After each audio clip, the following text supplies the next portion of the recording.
Salut, c'est Jen pour Punk Empire Magazine. Ce soir, on a la chance d'interviewer Chris de Propagandhi. All the softballs and half skirts and blankets, so secure they black out the sweep of the floodlights that could free them from. Tonight we have the pleasure of meeting Propagandhi. I would say that is the best punk rock Canadian band in history. I paid her to say that. You guys are known for your socially and politically engaged lyrics. How have your texts evolved throughout the years?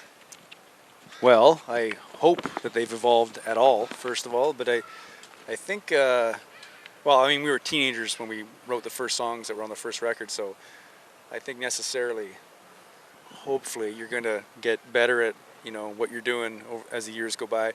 And maybe, at least for my own entertainment value or my own interest, it feels like I'm able to get my actual idea into the songs a bit better than I used to be when I was 19 years old, trying to write lyrics with my stupid opinions. So yeah.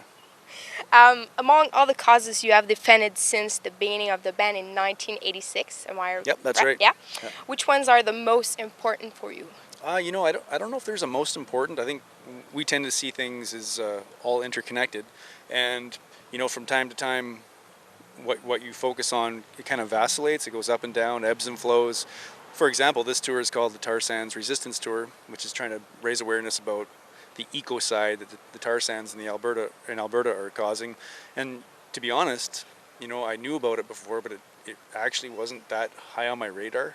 Okay. And then these guys, the people from Substance, proposed we do this tour with them, and I started reading the literature, and I was like, oh my God, this is very important. So things kind of ebb and flow like that, I think, and I think that's good. It's, you can't know everything about everything and be involved with everything. So, and in reality, we're just a band, so we just try to help out the people who are doing the real hard work. Yeah. The people on the streets doing the activism. Yeah. All right. You once said that you do encourage people to slaughter and devour organically fed human corpses, especially those post-vegetarian crusty punks and university students. How would you explain your vision of veganism to those skeptical people? Yeah. I'm obviously, that's tongue-in-cheek when I encourage people to eat other people. I think the point I'm trying to make is more to people that are spreading the idea around that there is a humane way of confining, terrorizing, mutilating, killing, and eating non-human animals. I don't think that's a very good rationalization to call things like happy meat or humane meat. I think it's dishonest. And if people are going to eat animals, just be straight about it instead of pretending, like making yourself feel better with this stuff. But clearly, over the years, I think through the band we've demonstrated that it's something that it's always on my mind. The issue of how humans treat animals, and I think human societies are generally incredibly cruel to animals. And it goes on as we stand here, as we sleep, as we drive down the highway. It happens all the time, everywhere. So I think it's good for people to know where their food comes from, for one, and the animal exploitation industry, I think, doesn't want people to know how the food gets on their plate. And I grew up in a farming community. I went on my first hunting trip when I was 6, so I've seen all this stuff. You got sensibilized really young? Yeah, I saw this stuff and I was like, what are we doing? But everybody around me, like parents and peers and stuff, were like, uncritical of it.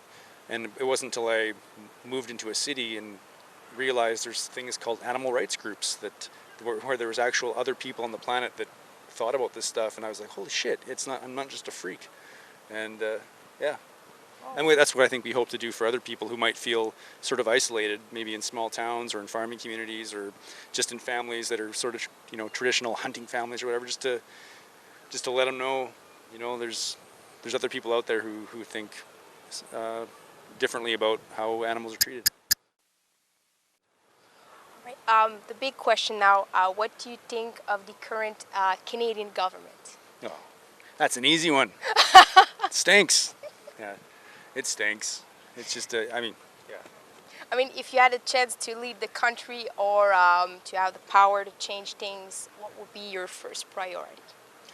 Oh, geez, I don't know. Hard I'd, question, eh? There's so many things. Yeah, I hope somebody who's a little smarter and a little more organized would, I'd step aside and maybe let them handle things. I guess just increase the amount of citizen participation, in our society would be, if I had the power to do that, I think citizens are discouraged a lot of times from being part of what's going on, and I think we'd have better cities, better country if people were more involved. And I suffer from the same frailty. I don't get involved in a lot of things all the time either. So Do you think you'd be a good candidate to be? no, I'd be fucking awful. I'd be fucking awful. That'd be the worst. You guys became a four-piece for the first time in 2006. How has David's guitar work changed the band's dynamics? Oh well, he's added dynamics for one. Like he has a sense of depth and dimension in his playing that, I want to have it, but I'm more very straightforward. Like just pummel along. But he adds mood and stuff, and we've only touched the surface of what the possibilities with him in the band.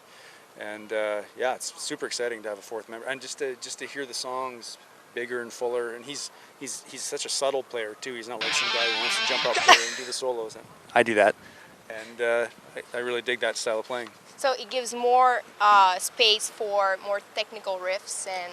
That and just an ambience that otherwise isn't there if it's just me.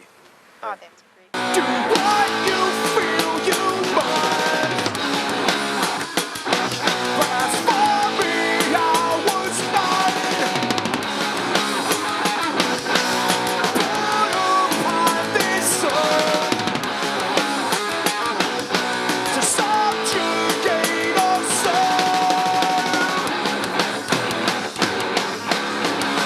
And I strongly encourage people to buy your newest album. I listened Thank to you. it fully, and it's a real piece of art. Oh, Seriously. right on. Thanks. Appreciate that. Well, thank you so much for your time. Cheers.